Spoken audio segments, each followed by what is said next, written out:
Olá, sejam todos bem-vindos, bem-vindas mais uma vez a este canal. Sou o professor Rodrigo Nuss. Estou com este canal com o propósito de deliberar alguns assuntos relacionados a processo civil, com conteúdo especialmente direcionado a alunos, ex-alunos, enfim. E o propósito deste encontro de hoje é falar sobre ações possessórias, procedimento especial, procedimentos importantes que o Código prevê, extremamente aplicável e utilizável no nosso direito brasileiro. E vamos falar um pouco, dividindo esse encontro em aspectos gerais, a respeito de conceito de posse, enfim. E aí depois a gente entra nas regras processuais propriamente ditas, beleza? Agradeço a todos os inscritos aí, como diz a Maria, né? Obrigado por estarem inscritos, curtindo este canal, com sugestões, dicas, enfim, né? Aproveito para dizer que se vocês tiverem alguma dúvida, podem mandar no meu e-mail, eu vou colocar aí o endereço para vocês, para que a gente sempre procure o crescimento acadêmico de todos. Beleza? Vamos lá, vamos tratar de ações possessórias. Então veja bem, o nome já deixa claro quais são as modalidades e qual a finalidade destas ações de procedimento especial. A defesa da posse, tá?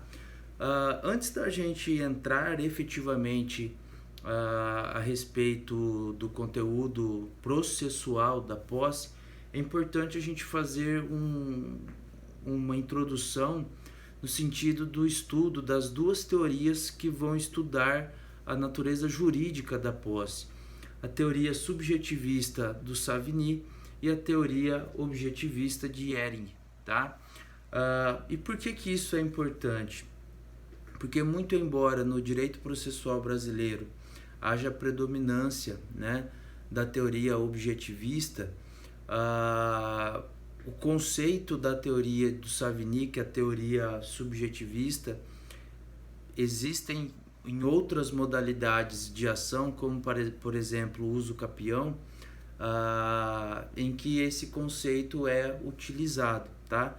Então, como o propósito aqui é sempre falar de processo, eu vou utilizar desse momento para fazer essa distinção. Bom, então o que o Savigny dizia a respeito do conceito de posse? Para ele, a posse era composta por dois elementos básicos, tá? O primeiro deles era o corpus, que é o domínio físico da coisa, e o segundo é o elemento animus, né? A vontade do agente, a intenção do agente possuidor no exercício do direito daquela posse, como se ele fosse proprietário, tá? Então a gente tem dois elementos. Primeiro, corpus, que é a predominância, né, do poder físico sobre a coisa, a utilização especificamente da coisa, né, a coisa em si. E o segundo elemento, o animus, que é o elemento volitivo, o elemento que mostra a intenção do possuidor sobre a coisa, como se ele fosse proprietário. Por isso que a teoria se chama subjetivista. Ou seja, para Savigny, se a pessoa exerce um domínio físico sobre a coisa, né, do qual ele tem a posse, e ele age com elementos vinculados ao direito de propriedade, à sua utilização, enfim, ele pode sim fazer, para o Savigny, tendo essa complementação desses dois requisitos, a gente tem a configuração da posse. Uma questão importante só de distinguir também neste momento é que a posse é apenas um dos elementos do direito de propriedade. Aquele que tem direito de propriedade, ele não necessariamente exercerá a posse. mas a posse faz parte do direito de propriedade, ainda que seja uma posse indireta. Professor, como assim posse indireta? Vamos pensar no caso de um dono de um imóvel que faz a locação do seu prédio para uma sala comercial, por exemplo. Ele tem a propriedade, porém a posse direta ele não tem, mas ele tem a posse indireta. Então, concluindo o raciocínio, o direito de propriedade contempla a posse, porém o possuidor não necessariamente terá o direito de propriedade, tá? Então eu posso ser um possuidor, posso alugar o meu imóvel, exercer parte dos direitos da propriedade, a utilização da coisa, a fruição da coisa, atos de conservação, limpeza, manutenção, porém me falta o domínio, me falta efetivamente a propriedade. Enquanto que lá na perspectiva do direito de propriedade são situações um pouco mais amplas, um pouco mais com outros elementos. A gente está falando de posse, tá? A posse ela pode ser direta, eu diretamente estou fazendo a fruição, ou a posse indireta, como é o caso nas circunstâncias em que o proprietário cede a posse para outro fazer o seu gozo, a sua fruição, ok? Então, a teoria subjetivista de Savigny fala desses dois elementos. O corpus, que seria, né, esse poder físico exercido sobre a coisa, e o animus, tá? Que é a intenção do possuidor como vinculado às intenções do exercício do direito de propriedade, a fruição efetivamente que ele está fazendo. Então, corpus e animus, beleza? Por outro lado, a teoria objetivista, aí o nome já deixa claro, tá? Pouco me importa o animus, pouco me importa a vontade, mas eu preciso me atentar a critérios objetivos. E esses critérios objetivos, pouco vai importar a intenção do possuidor, tá? Para essa teoria, existindo, independente desse aspecto psicológico do agente possuidor sobre a coisa, para ela o que prevalece é esse intuito legalista, esse intuito objetivo. Preencheu o requisito? Então tem a posse. O Código Civil Brasileiro, lá no artigo 1196, diz o seguinte: considera-se possuidor todo aquele que tem de fato o exercício, pleno ou não, de algum dos poderes inerentes à propriedade. Então olha que bacana, o Código Civil ele deixa claro justamente que a posse pode ser direta ou indireta, quando diz tem o exercício pleno, direto, ou não, indireto. Porém, esse exercício da posse, seja ele direto ou indireto, ele tem que ser relacionado, ele tem que ser vinculado a algum dos poderes inerentes à propriedade, ou seja, a sua fruição, o seu gozo, a sua utilização. Preencheu essas duas situações, preencheu esses dois requisitos, 1196 do Código Civil Brasileiro, e aí a gente tem a teoria objetivista. Veja que é muito, entre aspas, frio este conceito, porque eu não vou analisar a intenção do agente, eu não vou analisar qual tipo de exercício sobre a coisa o agente possuidor estava fazendo ou não.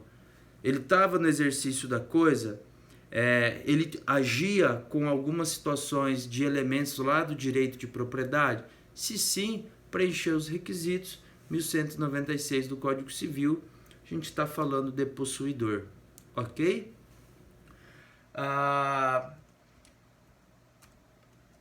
Uma questão importante, só para finalizar aqui, é que além dessa distinção de posse direta e indireta, eu gostaria aqui de falar sobre o modo do exercício dessa posse. A posse pode ser justa ou ela pode ser injusta, tá? Então vamos por partes. A posse justa é aquela posse que é adquirida dentro do regramento jurídico, dentro de um negócio jurídico. Professor, como assim? Um exemplo, um contrato de locação, né?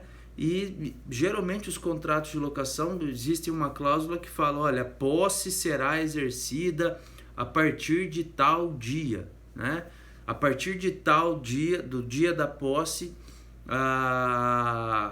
os cuidados com a conservação, preservação do bem serão transferidos também ao locatário, por exemplo, tá? Mas todo contrato de locação ele fala dessa transferência da posse. A transferência da posse vai se dar quando?